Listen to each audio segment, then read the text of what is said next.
At any rate, again, welcome this morning. I'm going to hand it over to Isaac Bissell now. We have a presentation that's going to take about a half an hour. That's more or less, just to kind of walk people who are here for the first time through where we are today. We're looking at the core of a conservation plan, the framework that's posted on our website, the objectives, the pathways, the actions.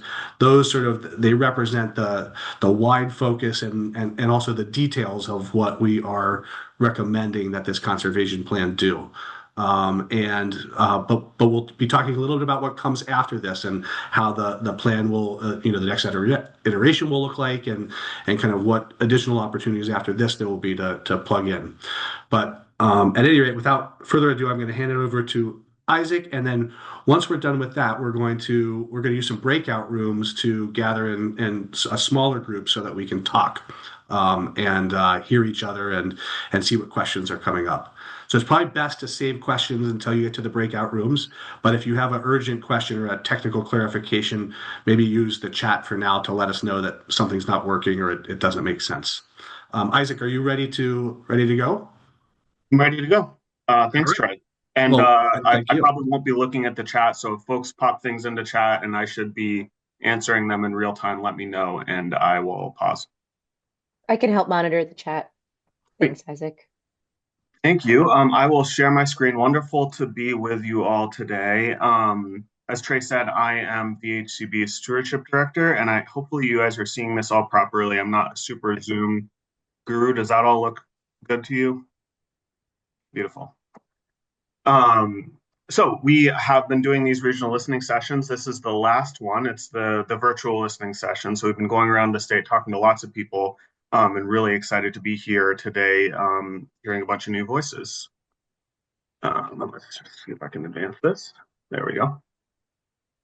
So VHCB, for those of you who are not aware, has been around for over 35 years and was originally set up at a time where there was concern about how development was proceeding. There was a desire to see affordable housing. There was concern that housing might be developed in a sprawling manner. This organization was set up as a statewide entity to consider both housing development and the conservation of land. And so we've got this sort of unique dual goal lens, which I think is part of the reason that holistic way of looking at the state's land use that we were given this conservation planning process. And so, well, let me go back a little bit. Just we invest in both affordable housing currently. So the dual goal mission as currently applied is affordable housing, meeting permanently affordable for low and moderate income folks housing. And on the conservation side, that's really the work that we're diving into today, where we're acquiring easements. We've got a viability program that's investing in business planning. We've got an AmeriCorps program that's out there helping nonprofits around the state. And so it's a pretty diverse set of work that we're doing. And it's mirrored by the sort of diverse vision and broad vision that is in the Act 59 legislation. So the Act 59 legislation, a ton of focus, and rightfully so, has been on the conservation planning goals, which say conserve 30% of the state by 2030 and conserve 50% of the state by 2050. But the plan and the legislation itself is also required to address this broad vision, which envisions working farms and forests, equitable opportunities for recreation and connection to the natural world, a historic settlement pattern of compact villages surrounded by rural areas. And so the plan is absolutely intended to be holistic, and we'll get into the specific planning elements themselves, but it's intended to capture a broad set of work that goes beyond just the permanent conservation towards the goals. And so why does this matter right now? I think this is all things that we're intimately familiar with. We are seeing farmland loss and the loss of farms. We are seeing forests becoming more fragmented. We're losing forest land now after gaining forest land for many decades. We're seeing climate impacts intensifying with the flooding that we saw the last couple of years and terribly in Montpelier and other areas. And then last year, our farmers getting hit horribly by one of the worst droughts in living memory, really hurting those folks that are commercially dependent on weather. And then we're seeing these huge pressures around residential development. We know that we need to build more homes, but the homes that we are being seen built are often low density, those large lot, sprawl-inducing type development. And so those are the sort of unique sets of pressures that we're seeing right now that we're facing as a state and that states are facing across the country.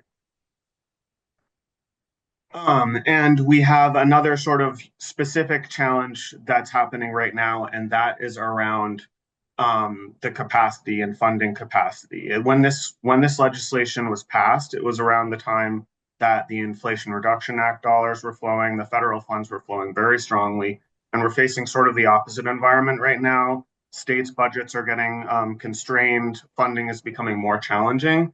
And so that drive towards the 30 by 30 goals is looking more difficult, and it's going to require a lot more creativity and probably a longer timeline than we had anticipated at the time the legislation was passed. And so, as is always the case, and as conservation has always proceeded, collaboration is essential. We're going to need to get creative. We're going to need to be as efficient as possible as we move forward in these more constrained funding environments. So, what are we doing here today? Where are we in this process? Act 59 was passed in 2023, and we essentially got into it pretty quickly. We completed the first phase, which was a conservation inventory in July of 2024. And so that was sort of looking back at the work that we've completed to date towards perpetual conservation. How much of the state have we conserved? What are the practices and programs and funding types that we can use in order to do more conservation? So it was an inventory of what's out there right now. And then phase two, which is what we're in the middle of and driving towards the completion of, is the drafting of the actual plan. So taking your inventory and then creating a plan to meet the 30 by 30 goal and meet the 50 by 50 goal, and then also have this comprehensive set of actions that drives towards this broad vision. So that's due to the legislature at the end of June. And that's what we're driving towards right now. We've just released this draft for comment that has actions and is more developed than the previous versions that we've released. And so we hope to be able to get feedback, make revisions, drive towards that June 30th before launching into the implementation phases of the planning process, where we actually dive into the actions themselves. So stepping back to the inventory phase and what the results showed, it showed that 27% of the state is currently conserved. And we broke it down into the legislative categories. So we've got ecological reserve areas and biodiversity conservation areas, which are higher levels of protection. And those are around 8%. We've got forest land and natural cover, which is a sort of a working lands category at 15%. And then we've got an agricultural lands, which is another sort of natural resource management working lands category of 2.9%. So that shows that we still have 190,000 acres still to reach the 30 by 30 goals. And we don't think that we're going to meet that goal by 2030. That would be an unprecedented amount of conservation. And so we're thinking the timeline is going to be a little extended. We're still going to keep doing all of that work that surrounds conservation that VHCB and ANR have long supported. And so it's going to take us a little longer to get to that 190,000 acres, but we're going to keep plugging away at it. So now we're going past the inventory. We've conserved 27%. We're looking towards the plan. What are the actual components of the plan? What does the legislation require? And so the legislation sets out a pretty broad scope for the plan. It talks about a plan to achieve the vision and the goals of the act while continuing to conserve our agriculture and working forests, historic properties, and surface waters. It talks about developing implementation methods for achieving the vision and goals using Vermont conservation design as a guide. We'll get into what Vermont conservation design is and why it's important.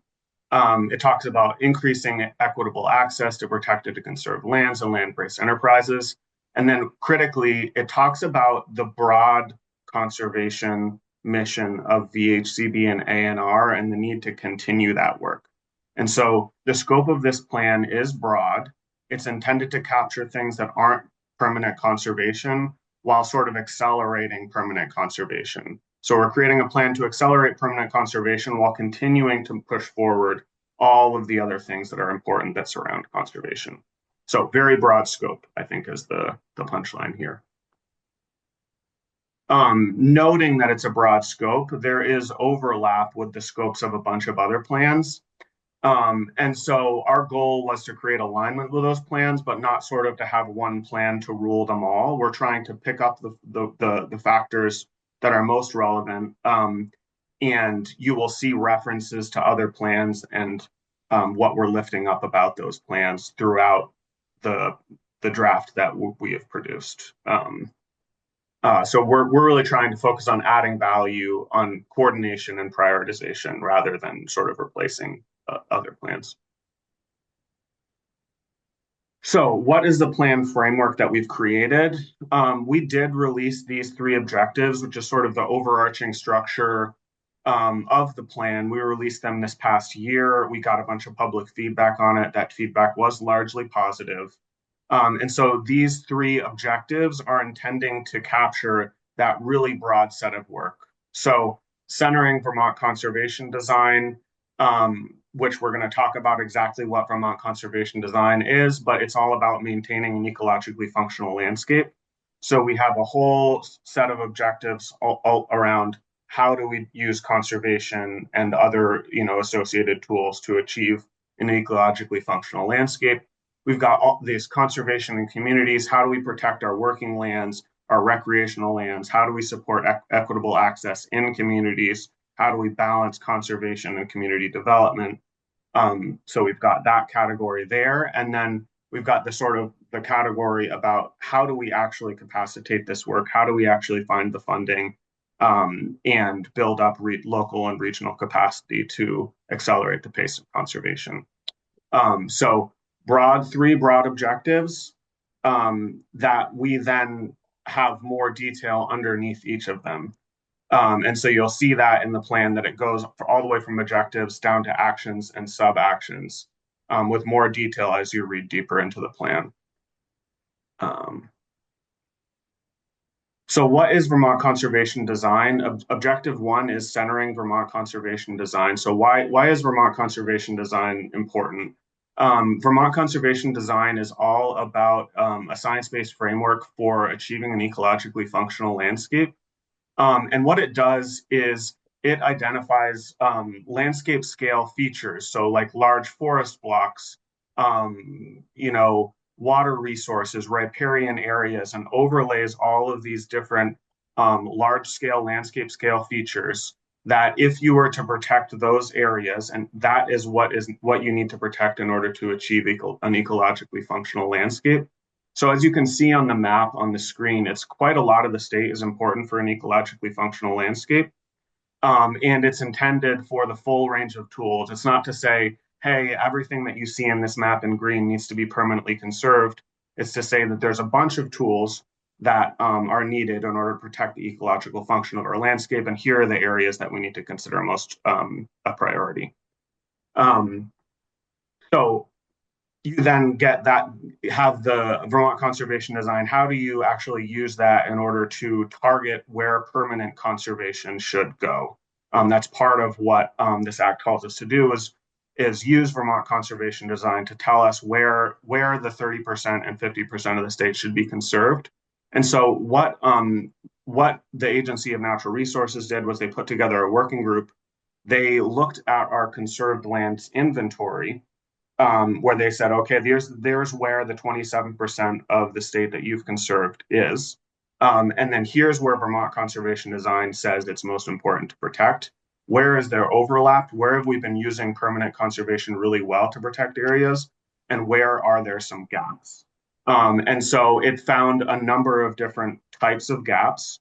One of which that they're calling out are these stepping stone blocks, which are important but small areas that get you in between large forest anchor blocks. And so they've called essentially the Agency of Natural Resources wrote a very long report that described where all these gaps are, and that report is called Implementing Vermont Conservation Design. You can find it on the Agency of Natural Resources website. And the sort of the backbone of the Implementing Vermont Conservation Design report is the backbone of our objective one. And so the actions get into more detail, but the high level actions themselves are based on the Implementing Vermont Conservation Design report. So highly recommended reading if you're a conservation nerd and want to get into the weeds. It's a really interesting report. So the draft expanded framework, which is what we're here to discuss. It's a working draft. It's not a finished plan. We very much are looking for feedback from the public, and it's part of an iterative multi-phase planning process. So we've received feedback previously about the planning framework. We're now going to receive feedback about the actions. We are planning to receive feedback through the end of March, at which point we will be developing another draft, which will also get released for feedback before it's submitted to the legislature.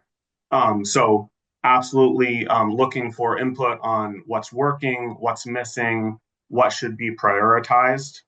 And there's a number of ways that you can submit that feedback, including in these discussions today, but also outside of these discussions. I have not done this slide before, so sorry that I'm pausing. I don't know if Annie or Trey, you want to pick up on if you're free. I'm not sure what the intention of this one was. Worries. What we want to emphasize as we talk about the plan is just that we've heard a lot of feedback over the last 3 years because we've been doing this for that whole timeline that Isaac showed. And so what we're trying to do with this process is the act sets out 4 really clear planning criteria that sort of specify how we are supposed to make recommendations back to the legislature.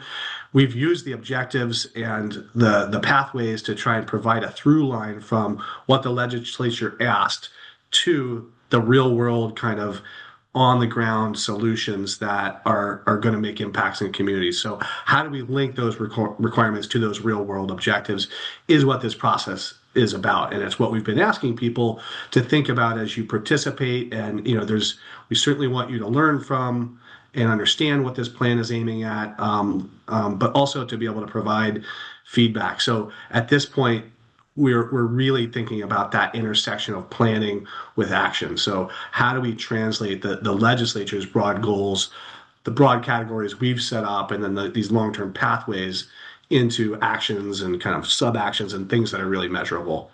So that's, Isaac, go ahead and take it from here, but that is the purpose of that slide. Perfect. Thanks for jumping in, Trey. How to stay connected. Obviously, today is one way. The regional listening sessions are one way that we've been connecting with folks.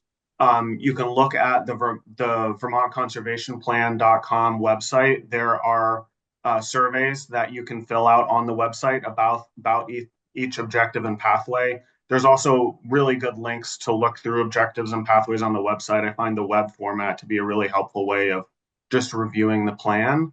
And then we also have stakeholder-led listening sessions that are grant funded that a bunch of partners are doing. And so I think you'll start to see those go up on our website. But those are other opportunities that we have for people to weigh in. And of course, you can always email us if you don't feel like the survey is a great way and you just want to send us your thoughts. We are happy to engage with you that way. And with that said, here's our contact information. And do we want to pause now for questions, Trey? We're planning on going into some group work, but I'd imagine I just spoke for a little while, and that may have generated some questions. Yeah. Well, let's see if we have 5 kind of general questions. I'm going to pop them in the chat right now that are the questions that we're going to go into the breakout rooms rather, and you'll have a chance to talk about those. And Isaac's got those on the screen, but Isaac, I think we can drop the share screen now and direct people to the chat for the questions. Before we do that, though, is there anything sort of technical and clarifying that you think would be a good question for the large group? Otherwise, we can pop in there. And what we're going to do, I see your hand, Jennifer, and I'll get your question in just a second. We'll go into the breakout rooms for about a half an hour. We'll put a warning when we're coming to the end of that, and then we're going to come back and see if people have want to share out thoughts or questions from their discussion groups, or if there's still questions. At that point, people can drop off if they want, if they've sort of said what they need to say or need to get going. But we'll stay here until 11 and answer any other questions we have. But yeah, first Jennifer, then Rose, and then if other people have questions, we'll take them, and then we'll go into breakout rooms. Yeah, I just had a question about to what extent you're coordinating your efforts with the Act 250 work that's happening right now, just because I, have been tracking that, and I know that they're mapping, they're talking about Tier 3 mapping right now, which is, the most protected parts of Vermont, and they originally had a broad scope when they did the original mapping, and then they whittled it down to, they were whittling protections down from 60% of Vermont to 1% or 80% of Vermont to 6%. Have you been tracking all of that, and what do you think the implications are for the intersections of these two laws? That is a question that does come up a bit. So thank you, Jennifer. And there's still not really easy answers about that, because there's really, we've been tracking it carefully. To answer your first question, VHCB staff have participated as stakeholders in the discussions, mostly as listeners, because we don't administer land use regulations, and we're not conservation is very different from regulation, but we have been trying to understand the implications of the overlap, and we've seen the discussion on Tier 3 focus onto a few core kind of conceptual areas for protection, like connecting blocks, which we talked about for conservation as well. So there is definitely an overlap in the science that underlies the Tier 3 discussion, as well as the discussion about 8C, the new forest fragmentation criteria. They also look at Vermont conservation design. And in this way, Vermont conservation design continues to be the important framework that Isaac described it as, because it is where people are looking for different kinds of methodologies for protection of land. And the design itself speaks to that. Kind of in its introduction, it says this isn't a guide to conservation or a guide to regulation or a guide to zoning. It's a guide that can be used to support any of those land protection mechanisms. So we're connected in that way. In terms of the implications for prioritization, we have not been looking to Act 181, and we have not been looking to the new River Corridors Law. Those aren't necessarily what we're prioritizing for, or not prioritizing for conservation. We're looking at this as being a different set of tools. And conservation, the last thing I'll say about that, and then Rose and then Jan, is that we try to really distinguish conservation as being something that a willing landowner enters into with a willing conservation organization. It's not a regulatory mechanism ever. It's a voluntary program, whereas regulations apply broadly to everybody. So Rose, go ahead. I guess so. That brought up the second question. That was not initially why I raised my hand, but does that mean that any land that is considered like regulatory, so like for example regulatory waterways, that is not considered as part of the 30% by 2030? That's not part of the goal? Correct, because the legislature specified in the act that for meeting the Act 2030 goal, that 30% goal, it has to be permanent conservation. And a regulation could be changed. A zoning law could be changed. land enrolled in Act 250 could be taken out. So when that 27% that Isaac spoke to, those are lands that, number one, are permanently conserved or permanently protected from conversion through a conservation mechanism, and they fit into the three categories that the Act lays out: the forest reserve, or the ecological reserves, the biodiversity conservation areas, and the natural resource management areas. Okay, and so I guess my question, I previously had worked with USDA and had worked a lot with the conservation programs there, and so I'm assuming the agricultural lands conservation like percentage there was permanent conservation easements through like RCPP. Is that like basically what those lands are functionally? They're permanently conserved. We do work with ANR with the RCPP program. We mostly work with the NRCS ASAP program. Yep. Okay. Okay. Which provides federal funding to be matched 1-to-1 with state funding for agricultural lands that have great soils, infrastructure, access to markets. So they go through a whole prioritization schema, and then we match those funds with state dollars, and then permanently protect those. We also put your EQIP and CSP acres are not considered as part of that conserved number for agricultural land.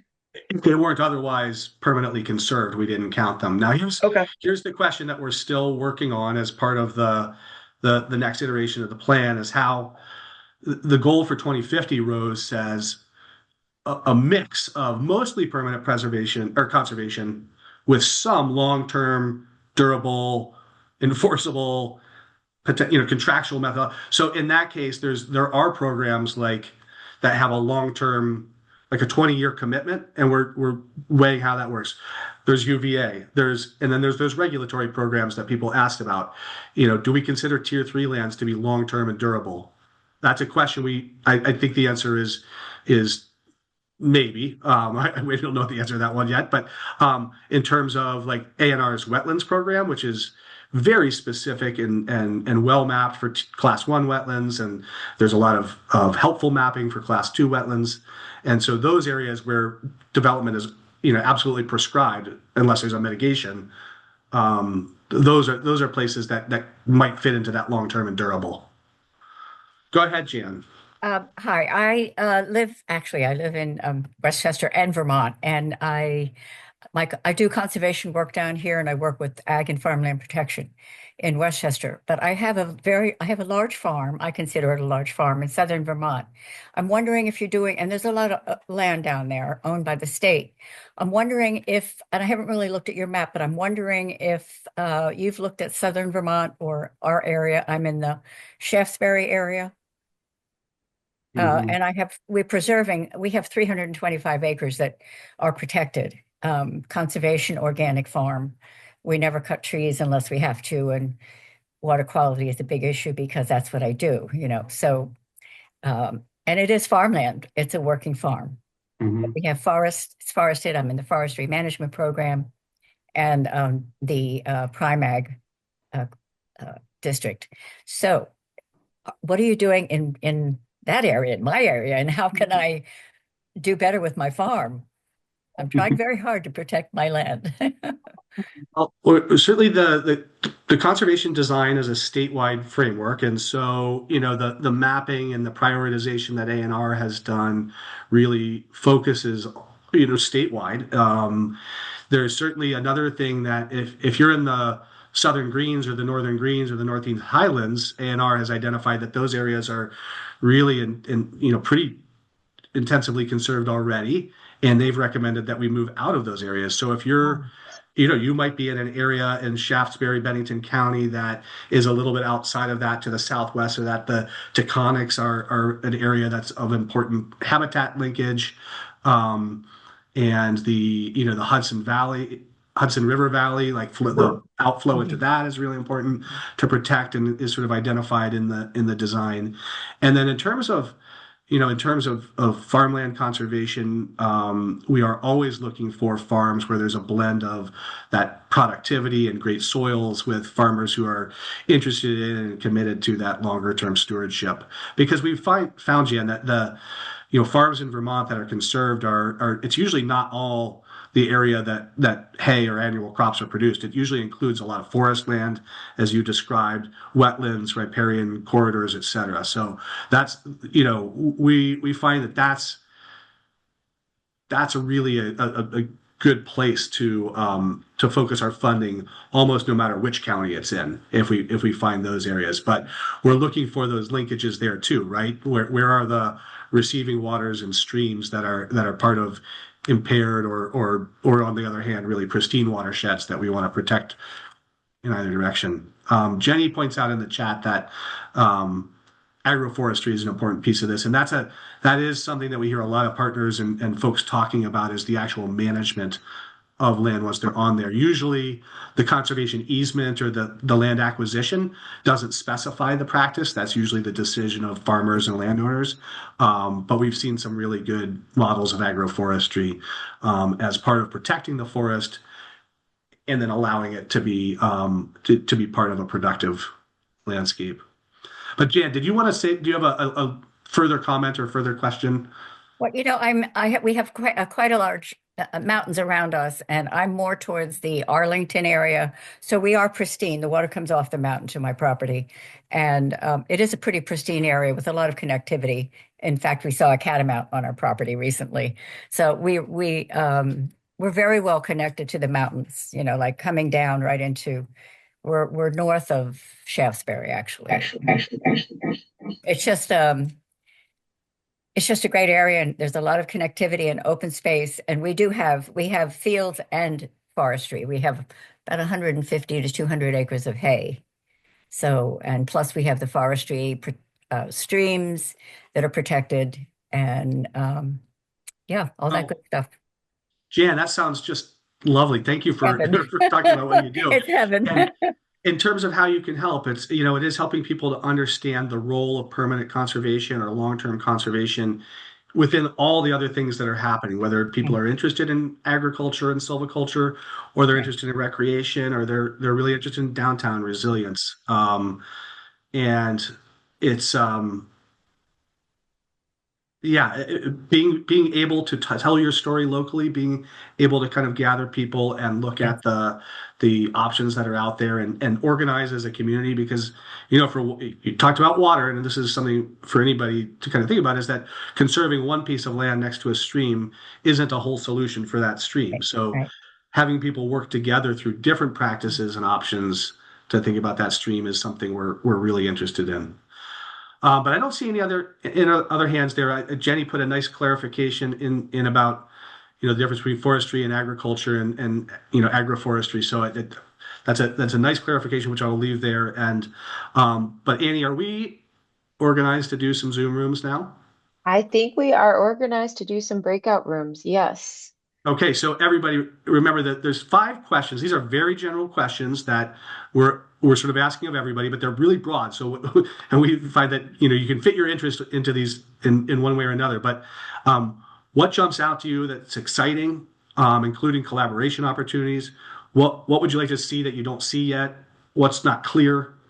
Let's talk about prioritization and collaboration given the decline in available resources, and then specifically your community, whether it's, as Jan talked about, southwestern Vermont and Bennington County, or your community of practitioners statewide. If you're a rivers focused person and that's how you think of your community, what do you need? And so as we go into the breakout rooms, this is definitely areas where VHCB folks, Isaac and Stacy and Annie and I, will be taking some notes. But if you have if what you want to ask or say doesn't fit into those neatly, then that's definitely on the table. We'll come back out of the breakout room around 10:35, and we'll ask if people from the breakout room want to share anything that they've heard. If there are any questions left, but at that point, people will be able to drop off if they want to or need to, and everybody else will sort of stay on until 11. Thanks so much, Annie, Trey. take it away, Erin. Okay, I'm going to send everyone to their rooms, and we'll see you at 10:35. Welcome back from your smaller groups. If groups 1 and 3 were like group 2. We were like in mid hot topic conversation as we ended, and it was really it was a rich time to hear each other and see each other. And there definitely was a great question that came up, but I want to see if maybe we can just go room 1, room 2, room 3, just to give it some sequence and organizational structure. But just start by asking, is there anybody from room 1 who wants to like just talk about what you heard or what people were thinking and kind of bring back to the big group and take 2 or 3 minutes for that, and then we'll ask somebody in group 2 and somebody in group 3. Great, I can kick things off. I was in group 1 facilitating, but certainly group 1 people, if there's something that I don't share that you want to rise up to the whole group, please let me know. So we had a really interesting conversation. We had a good cross-section of people from different sectors, outdoor rec, water quality related, a landowner who owns conserved land. So it was a robust conversation.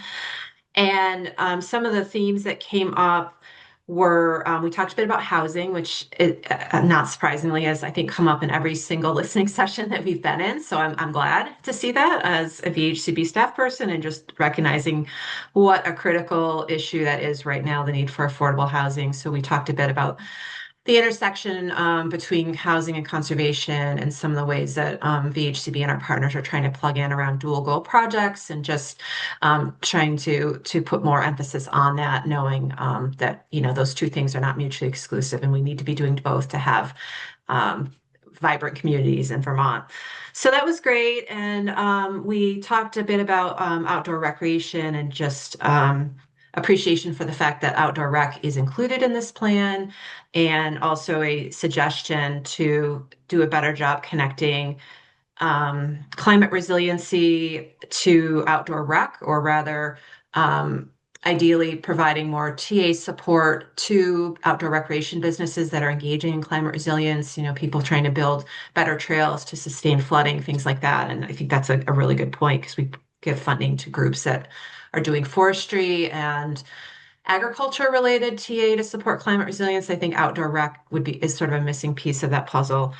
And there was also a comment around the need to be protecting more grassland habitat and knowing that that's a declining habitat type, and wondering whether the plan emphasizes that specifically. And I actually did not have an answer to that, other than knowing it's a declining habitat type, and that I'm thinking Vermont Conservation Design does emphasize that, but a good point to bring up. So those are the 3 things I had. Group 1 people, do you have anything else you want to share?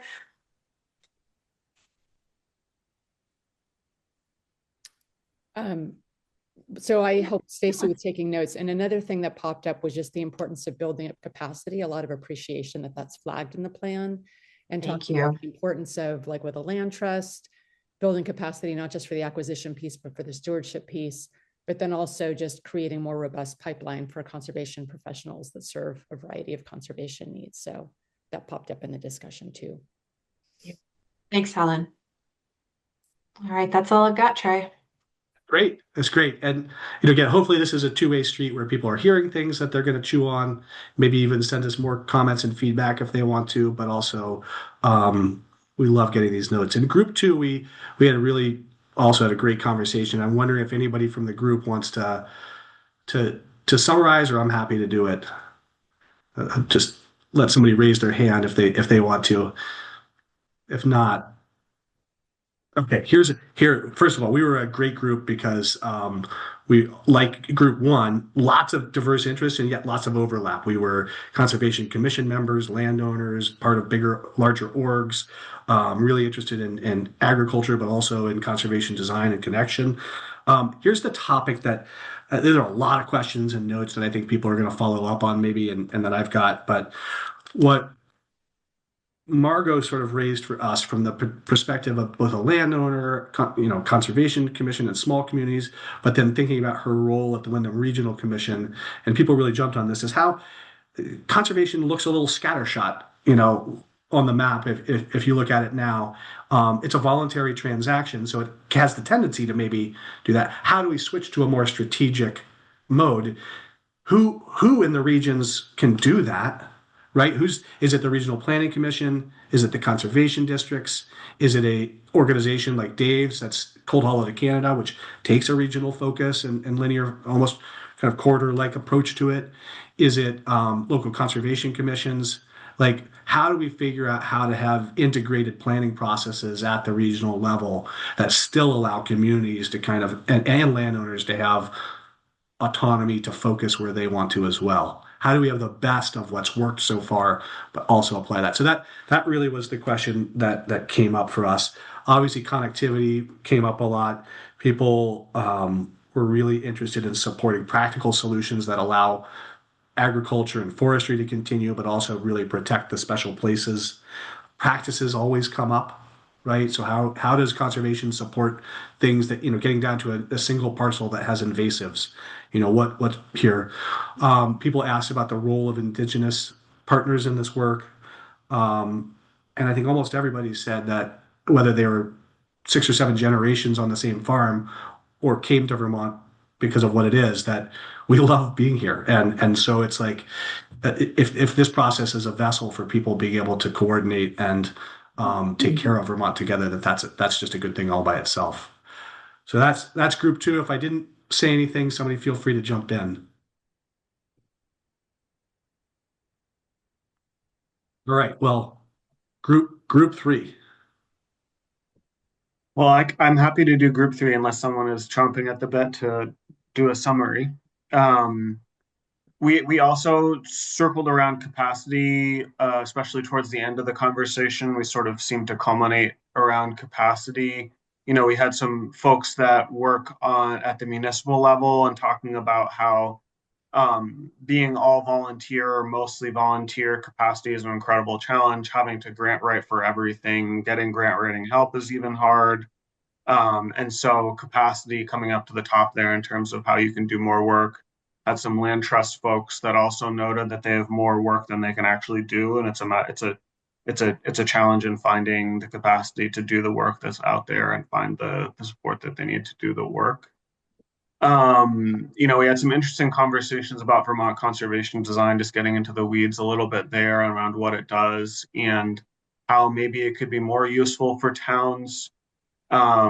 It's helpful, but they really need help wielding it. And so having more people like Jens that are out there, who is a person that works for the Agency of Natural Resources, to help communities do that work. And that's something that we have identified in the plan.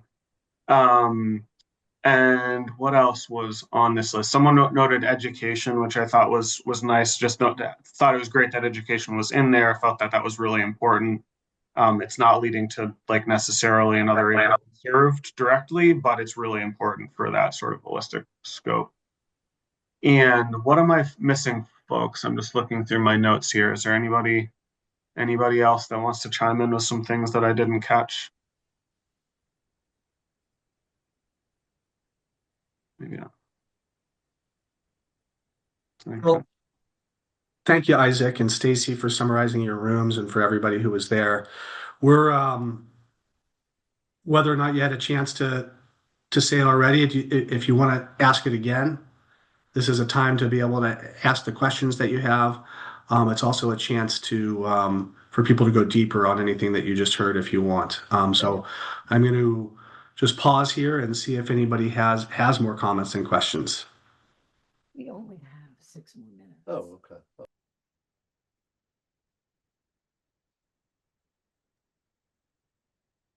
Just quickly, I wanted to mention, I was cut off because the session ran out with Stacy. I was in Stacy's room. I was just talking about the natural resource inventory, and I think you just mentioned education. And I had mentioned to Stacy, it's really important. I don't know if it's in your plan, but in New York, we do natural resource inventory training and conferences and workshops so that the municipalities and towns and villages, the volunteers can do their inventory and they realize the value of what they have in their town. They can protect their watersheds and their forests. And I think it's really important to have the volunteers trained and have them create a natural resource inventory for their town or village. That's yeah. There's both this like Margot spoke. She didn't name it, but there's a conservation collaborative or collaboration that's happening in the southeast that Wyndham Regional has been leading that thinks about how to integrate these processes at the regional level. But so many people were here as part of conservation commissions, and so we're really trying to think how can we keep 1 foot in each of those twister circles, if you will. Like as we do this process that leads to voluntary action with voluntary parties coming together, where we want to have regional strategy, and then we want to have local. Thank you, Aaron. We want to have sort of take the best of what local organizations can offer, which is really knowing the people and knowing the places. So. We don't have all the answers yet, but we certainly have been thinking about a theme, in our work is how to do conservation at all the scales. How do we think about Vermont as being part of a broader region from the Appalachians all the way up into Eastern Canada? There's continuous habitat all the way through that. There's a forest and ecosystems that, are natural and are protected all the way up and down that whole spine. How are we part of that all the way down to, I'll speak from my experience in Calais, like, the particular road crossing that washes out every time because of a breached culvert, and which causes, $300,000 worth of damage every big storm, plus doesn't have good aquatic organism passage and doesn't support sort of healthier habitats. The brookies can't get up there into the pond to spawn. So that, how do we accommodate those questions too, which are about local connectivity? So super important, and really glad people are thinking about that.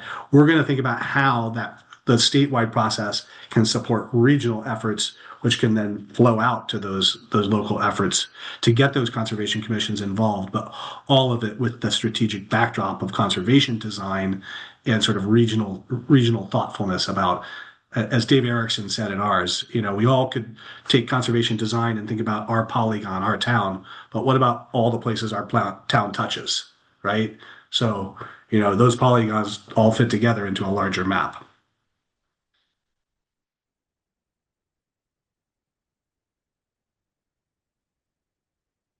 Margot also said something that I'm going to repeat here, which is, she said, Trey, it comes down to funding, because we aren't usually capacitated. We haven't been capacitated as regional planning commissions to do that work yet. If it's about clean water, there's money out there. But if it's not about clean water, there's less funding for this kind of work.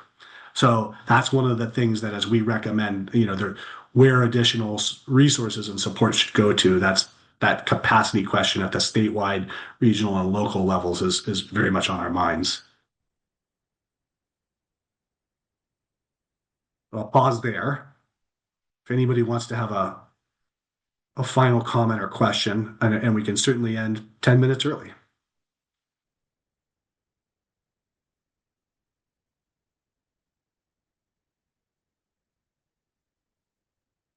Well, remember, you can go online. There's a survey that's kind of like directs you through how to provide feedback, vermontconservationplan.com. And if you want to email Isaac or Annie or me with a longer letter, that's okay too. But thanks everybody for being here. And we're going to wrap up now, and let us know if you've got more questions and thoughts.